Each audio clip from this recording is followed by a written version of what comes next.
নমস্কার বন্ধুরা, Bengali classes চ্যানেলে আপনাদের সকলকে স্বাগত।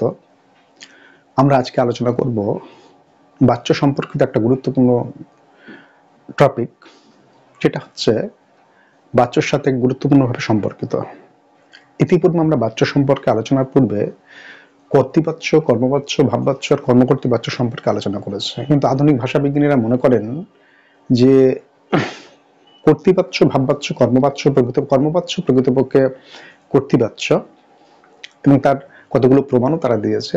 আমরা সে বিষয়ে আজকের আলোচনা নয়, আমাদের আজকের আলোচনা যেটা বিষয় সেটা হচ্ছে যে বাচ্চা সম্পর্কিত আলোচনার বিকল্প শ্রেণী বিভাগ হিসাবে যে শ্রেণী বিভাগটা করা হয়েছে সেটা হচ্ছে একটা হচ্ছে কর্তৃবাচ্য আর একটা হচ্ছে ভাববাচ্য। এই বিকল্প শ্রেণী বিভাগের মধ্যে পড়ছে কর্তৃবাচ্য আর ভাববাচ্য। এবার এখানে কর্তৃবাচ্য ভাববাচ্য সম্পর্কে আলোচনার ক্ষেত্রে এখানে কর্তৃবাচ্য যে বাক্যের অন্বয় বা সংগঠন অনুযায়ী বাংলা বাচ্য মূলত দুই প্রকার, একটা হচ্ছে কর্তৃবাচ্য, একটা হচ্ছে ভাববাচ্য। এটা হচ্ছে বিকল্প বাচ্যের বিকল্প শ্রেণী বিভাগ সম্পর্কিত আলোচনায় এটা বলা হচ্ছে যে বাচ্যের বিকল্প শ্রেণী বিভাগে দুটো ভাগ মূলত। এখানে কর্মবাচ্যের কোনো অস্তিত্ব নেই আর কর্মকর্তৃবাচ্যের কোনো অস্তিত্ব এখানে দেখানো হয়নি। এখানে দুটো বাচ্য বলছে, একটা হচ্ছে কর্তৃবাচ্য, একটা হচ্ছে ভাববাচ্য। এবার এই কর্তৃবাচ্যকে মূলত দুটো ভাগে ভাগ করা হচ্ছে, একটা হচ্ছে ঘটক বা সম্পাদক কর্তা কর্তৃবাচ্যের, একটা হচ্ছে ঘটিত বা অসম্পাদক কর্তা। তাহলে এই কর্তৃবাচ্য শ্রেণী বিভাগের মধ্যে দুটো শ্রেণী বিভাগ করা হচ্ছে, একটা হচ্ছে ঘটক বা সম্পাদক কর্তা আর একটা হচ্ছে ঘটিত বা অসম্পাদক কর্তা। আর ভাববাচ্যের ক্ষেত্রে তিন ভাগে ভাগ করা হচ্ছে, একটা হচ্ছে সম্বন্ধকর্তা বা ভাববাচ্য, আর একটা হচ্ছে গৌণ কর্মকর্তা ভাববাচ্য, আর তৃতীয় হচ্ছে কর্তাহীন লুপ্ত ভাববাচ্য। তো এই মূলত বাচ্যের বিকল্প শ্রেণী বিভাগের যে অংশ সেখানে দুটো ভাগ করা হচ্ছে, একটা হচ্ছে কর্তৃবাচ্য, একটা হচ্ছে ভাববাচ্য। আর কর্তৃবাচ্যের দুটো ভাগ, একটা হচ্ছে ঘটক বা সম্পাদক কর্তা আর একটা হচ্ছে ঘটিত বা অসম্পাদক কর্তা, অর্থাৎ যে সম্পাদন করে না আর যে সম্পাদন করে। আর ভাববাচ্যের তিনটা শ্রেণী বিভাগের মধ্যে একটা হচ্ছে সম্বন্ধকর্তা বা ভাববাচ্য, একটা হচ্ছে গৌণ কর্মকর্তা ভাববাচ্য, আর একটা হচ্ছে কর্তাহীন মানে কর্তা নেই লুপ্ত ভাববাচ্য। তো আমরা প্রথমে আলোচনা করে নেব এই কর্তৃবাচ্যের যে দুটো ভাগ রয়েছে, এই ঘটক বা সম্পাদক কর্তা আর ঘটিত বা অসম্পাদক কর্তা সম্পর্কে আমরা আলোচনা করব।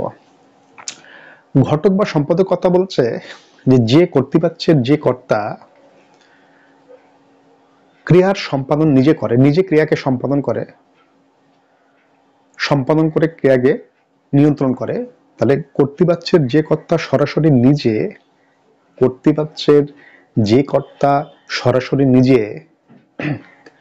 ক্রিয়াকে নিয়ন্ত্রণ করে, কর্তৃবাচ্যের যে কর্তা সরাসরি নিজে ক্রিয়াকে নিয়ন্ত্রণ করে এবং ক্রিয়াকে সম্পাদন করে এবং ক্রিয়াকে সম্পাদন করে ক্রিয়াকে নিয়ন্ত্রণ করে। আরেকবার বলি, কর্তৃবাচ্যের যে কর্তা ক্রিয়াকে নিজে সম্পাদন করে ক্রিয়াকে নিয়ন্ত্রণ করে তাকে বলে ঘটক বা সম্পাদক কর্তা, অর্থাৎ এই ক্রিয়া কর্তার দ্বারাই সম্পাদিত হয়। এই জন্য এখানে বলা হচ্ছে এই ঘটক বা সম্পাদক কর্তা। এটাকে যে এর যে বাস্তবায়ন আছে সেটা আমরা উদাহরণে গিয়ে দেখবো। উদাহরণে বলছে যে শ্যাম ভাত খায়। যদি আমরা বাক্যটাকে, যে বাচ্য রয়েছে শ্যাম ভাত খায়, এই বাক্যের মধ্যে আমরা দেখি, তাহলে দেখবো এখানে হচ্ছে কর্তাকে না শ্যাম, কর্তা হচ্ছে শ্যাম, কর্তা হচ্ছে শ্যাম।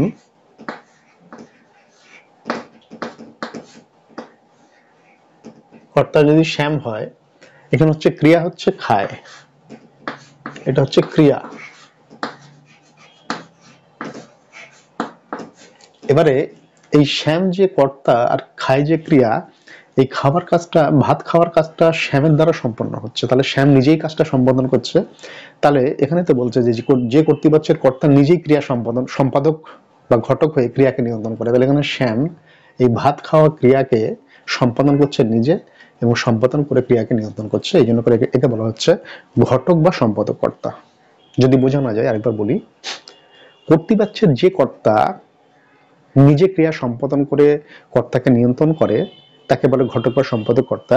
এক্সাম্পল 1, শ্যাম ভাত খায়। ভাত খাওয়ার কাজটা শ্যাম হচ্ছে কর্তা, ভাত খায় হচ্ছে ক্রিয়া।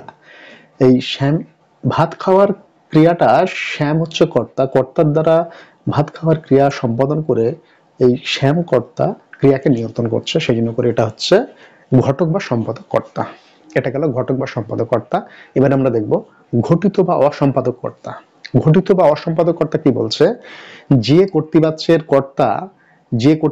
কর্তা নিজে ক্রিয়া সম্পাদন না করলেও ক্রিয়া নিয়ন্ত্রক হয়ে ওঠে। অর্থাৎ যে কর্তৃবাচ্যের কর্তা, আগের ক্ষেত্রে কর্তা নিজে ক্রিয়াটাকে সম্পাদন করেছিল এবং ক্রিয়াকে নিয়ন্ত্রণ করেছিল, কিন্তু এই ক্ষেত্রে উল্টো, এই ক্ষেত্রে কর্তা নিজে ক্রিয়া সম্পাদন করে না, অথচ ক্রিয়াকে নিয়ন্ত্রণ করে। এই কর্তৃবাচ্যে কর্তা নিজে ক্রিয়াকে সম্পাদন করে না, অথচ ক্রিয়া নিয়ন্ত্রক হয়ে ওঠে, তখন তাকে বলে ঘটিত বা অসম্পাদক কর্তা। যেমন এখানে আমরা দিয়েছি শঙ্খ বাজে। এই শঙ্খ বাজে যে শাঁখটা যে বাজছে, এই শাঁখটা কে বাজাচ্ছে? কোন একটা ব্যক্তির দ্বারা বাজানো হচ্ছে বা অন্য কেউ বাজাচ্ছে। যে বাজাচ্ছে সেখানে অনুপস্থিত, অর্থাৎ এখানে কর্তা অনুপস্থিত, কিন্তু এই শঙ্খ এই ক্রিয়াকে নিয়ন্ত্রণ করে ক্রিয়া নিয়ন্ত্রক হয়ে উঠছে। তো কর্তা ক্রিয়াকে নিয়ন্ত্রণ করে, সরাসরি কর্তা নিজে ক্রিয়া, যে ব্যক্তি বাজাচ্ছেন তিনি অনুপস্থিত, কর্তা অনুপস্থিত। কর্তা এখানে কি করছে? এই শঙ্খ বাজার কাজটা শঙ্খ, তাহলে কর্তা নিজে ক্রিয়া সম্পাদন না করলেও ক্রিয়া নিয়ন্ত্রক যখন হয়ে ওঠে, তখন সেটা হচ্ছে ঘটিত বা অসম্পাদক কর্তা। এটা হচ্ছে কর্তৃবাচ্যের যে দুটি ভাগ, ঘটক বা সম্পাদক কর্তা বলতে কি বোঝো, আর ঘটিত বা অসম্পাদক কর্তা বলতে কি বোঝো, সেই সম্পর্কে আমরা আলোচনা করলাম। এবার আমরা চলে যাব পরবর্তী যে আলোচনা স্তর, সেটা হচ্ছে ভাববাচ্য। এবং ভাববাচ্যের যে তিনটে শ্রেণী বিভাগে বিকল্প শ্রেণী বিভাগ, এই অন্যায় বা সংক্রমণ যে বিকল্প শ্রেণী বিভাগগুলো আমরা আলোচনা করছি। তো এরপর আমরা আলোচনা করব ভাববাচ্যের যে শ্রেণী বিভাগগুলো রয়েছে সেগুলো সম্পর্কে আমরা আলোচনা করব।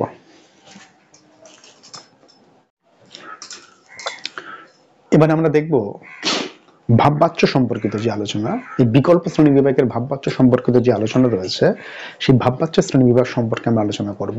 ভাববাচ্য শ্রেণী বিভাগে কি বলছে, যে ভাববাচ্য এখানে তিনটে ভাগে ভাগ করা আছে। একটা হচ্ছে সম্বন্ধকর্তা ভাববাচ্য, একটা হচ্ছে গৌণ কর্মকর্তা ভাববাচ্য, আর আরেকটি হচ্ছে কর্তাহীন মানে লুপ্ত ভাববাচ্য। প্রথমে আমরা আলোচনা করব সম্বন্ধ ভাববাচ্য কর্তা ভাববাচ্য। আমরা উদাহরণের সাহায্যে সংজ্ঞা সম্পর্কে একটা কনসেপ্ট তৈরি করব। সেটা হচ্ছে যে ভাববাচ্যের ক্রিয়া সম্পাদক কর্তা না হয়েও যে ভাববাচ্যের ক্রিয়া সম্পাদক সে কর্তা নয়, কিন্তু যখনই সেই ক্রিয়া নিয়ন্ত্রণ, যে ভাববাচ্যের ক্রিয়া সম্পাদক কর্তা না হয়েও যখন সম্বন্ধ পদের র বা এর বিভক্তি সেখানে যুক্ত হয়ে ক্রিয়া নিয়ন্ত্রক হয়ে ওঠে, অর্থাৎ ক্রিয়াকে নিয়ন্ত্রণ করে, তখন তাকে বলে সম্বন্ধকর্তা ভাববাচ্য। যেমন একথা বলা আমার পক্ষে ঠিক হবে না, এই যে বাক্যটা রয়েছে এর মধ্যে প্রকৃত কর্তা যে সেটা আমরা দেখতে পাচ্ছি না। যখনই এই কর্তা আমির র বা এর বিভক্তি যুক্ত হচ্ছে সম্বন্ধ পদের, তখনই কিন্তু এই ক্রিয়াকে, এই সম্বন্ধ পদ ক্রিয়াকে নিয়ন্ত্রণ করছে, তখন তাকে বলা হচ্ছে সম্বন্ধকর্তা ভাববাচ্য। আরেকবার বলি, যে ভাববাচ্যে ক্রিয়া কর্তা সম্পাদন ক্রিয়াকে যে ভাববাচ্যে ক্রিয়া সম্পাদক কর্তা না হয়ে যখন সম্বন্ধ পদে র বা এর বিভক্তি যোগ করে তবে তাকে ক্রিয়া নিয়ন্ত্রক হয়ে ওঠে, তখন তাকে বলে সম্বন্ধ কর্তা বা ভাববাচ্য। যেমন একথা বলা আমার পক্ষে ঠিক হবে না, এখানে আমি সঙ্গে র বা এর হয়ে সম্বন্ধ পদ যোগ হয়ে তবে সে ক্রিয়াকে নিয়ন্ত্রণ করতে পারছে, সেটাকে সেই জন্য করে বলা হচ্ছে, যেহেতু সম্বন্ধ পদে র বা এর বিভক্তি যুক্ত করে ক্রিয়া নিয়ন্ত্রক হয়ে উঠছে, সেই জন্য এখানে বলা হচ্ছে সম্বন্ধ পদ কর্তা ভাববাচ্য। দ্বিতীয় বলছে গৌণ কর্মকর্তা ভাববাচ্য। এটা আমরা উদাহরণের সাহায্যে দেখবো। তোমাকে আজ এখানে থেকে যেতে হবে। এই যে তোমাকে আজ, অ্যাকচুয়ালি এখানে এই বাক্যটাকে দেখলে প্রকৃত যে কর্তা তাকে দেখা যাচ্ছে না, কিন্তু ক্রিয়া নিয়ন্ত্রণ করবার জন্য যখন গৌণ কর্ম যেটা রয়েছে, এই গৌণ কর্ম ক্রিয়াপদকে কি দিয়ে প্রশ্ন করলে, কাকে দিয়ে প্রশ্ন করলে যা পাওয়া যায় সেটা কর্ম। তো কি দিয়ে প্রশ্ন করলে যেটা পাওয়া যায়, কাকে দিয়ে প্রশ্ন করলে যেটা পাওয়া যায়, প্রাণীবাচক হচ্ছে গৌণ কর্ম আর অপ্রাণীবাচক মুখ্য কর্ম। তো এখানে তোমাকে একজন ব্যক্তি মানুষের কথা বোঝাচ্ছে, সেই জন্য করে এই যে তোমাকে, এটা হচ্ছে গৌণ কর্ম। তো যখনই যে ভাববাচ্যের যে যখন কর্তা না থাকে এবং গৌণ কর্মকে যখন ক্রিয়া নিয়ন্ত্রক হিসেবে গড়ে তোলা হয় বা ক্রিয়া নিয়ন্ত্রণ করে গৌণ কর্মরূপে, তখন তাকে বলে গৌণ কর্মকর্তা ভাববাচ্য। তাহলে যে ভাববাচ্যে ক্রিয়ার কর্তা না থাকায় গৌণ কর্মকে কর্তা হিসেবে ক্রিয়াকে নিয়ন্ত্রণ করে, তখন তাকে বলে গৌণ কর্মকর্তা ভাববাচ্য। যেমন তোমাকে, প্রকৃতপক্ষে কর্তা এখানে নেই, তুমি তার সাথে, এই যে গৌণ কর্ম তোমাকে, এটাকেই গৌণ কর্ম, তোমাকেই এই ক্রিয়াটাকে যেতে হবে, ক্রিয়াকে নিয়ন্ত্রণ করছে, সেই জন্য করে বলা হচ্ছে গৌণ কর্মকর্তা ভাববাচ্য। আর তৃতীয় যেটা বলছে কর্তাহীন বা লুপ্ত বাচ্য, এ রাস্তায় যেমন খুশি হাঁটা যায়, এই যায় যে ক্রিয়া, যায় যে ক্রিয়াটা, এই যায় ক্রিয়ার প্রাধান্য বোঝাচ্ছে, এ রাস্তায় যেমন হাঁটা যায়, এ রাস্তায় যেমন হাঁটা, এটা হচ্ছে যায় ক্রিয়ার ভাব বোঝাচ্ছে। যখন তাহলে ভাববাচ্যের, যে ভাববাচ্যে কর্তা না থাকায় ক্রিয়ার যে ভাব সেটা ক্রিয়া নিয়ন্ত্রক হয়ে ওঠে, তখন তাকে বলে কর্তাহীন লুপ্ত ভাববাচ্য। তাহলে যদি আমরা ভাববাচ্যের বিকল্প শ্রেণী বিভাগে, ভাববাচ্যের যে তিনটে শ্রেণী বিভাগ আমরা দেখলাম, সম্বন্ধকর্তা ভাববাচ্য, গৌণ কর্মকর্তা ভাববাচ্য আর লুপ্ত বা কর্তাহীন ভাববাচ্য।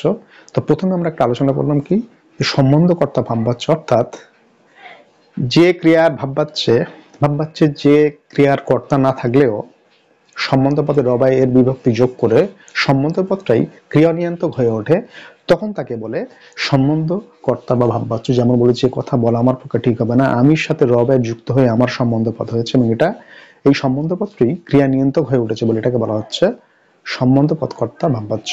আর দ্বিতীয় হচ্ছে গৌণ কর্মকর্তা ভাববাচ্য, অর্থাৎ ভাববাচ্যের, যে ভাববাচ্যে ক্রিয়ার কর্তা না থাকলেও গৌণ কর্মকে, গৌণকর্ম যখন ক্রিয়া নিয়ন্ত্রক হয়ে ওঠে তখন তাকে বলে গৌণ কর্মকর্তা ভাববাচ্য। যেমনই তোমাকে আজ এখানে যেতে হবে, এই কাকে যেতে হবে, তোমাকে, ক্রিয়াপদকে কাকে দিয়ে প্রশ্ন করলে তাহলে তোমাকে হচ্ছে গৌণকর্ম কেন বলছে, এটা হচ্ছে প্রাণীবাচক বলে গৌণ কর্ম, এবং এটা যখন ক্রিয়া নিয়ন্ত্রক হয়ে উঠছে তখন তাকে বলা হচ্ছে গৌণ কর্মকর্তা ভাববাচ্য। আর তৃতীয় বলছে কর্তাহীন লুপ্ত ভাববাচ্য, অর্থাৎ যে ভাববাচ্যের ক্রিয়ায় কর্তা থাকে না, ক্রিয়ার ভাবটাই ক্রিয়া নিয়ন্ত্রক হয়ে ওঠে, তখন তাকে বলে কর্তাহীন বা লুপ্ত ভাববাচ্য। যেমন এই রাস্তায় যেমন হাঁটা, এই যায় ক্রিয়ার ভাব, এই যে ভাবটা, এই যায় ক্রিয়ার ভাব, এটাই হচ্ছে ক্রিয়া নিয়ন্ত্রক হয়ে উঠছে, এই জন্য বলা হচ্ছে কর্তাহীন লুপ্ত ভাববাচ্য। তো আশা করি আধুনিক ভাষা বিজ্ঞানীরা যে বিকল্প শ্রেণী বিভাগ সম্পর্কে যে আলোচনা করেছেন, দুটো ভাগে ভাগ করেছেন, কর্মবাচ্যটাকে বাদ দিয়েছেন, কর্মকর্তৃ বাচ্যটাকে অস্তিত্ব নেই বলে তারা স্বীকার করেছেন, এই যে দুটো ভাগে এখানে ভাগ করেছেন।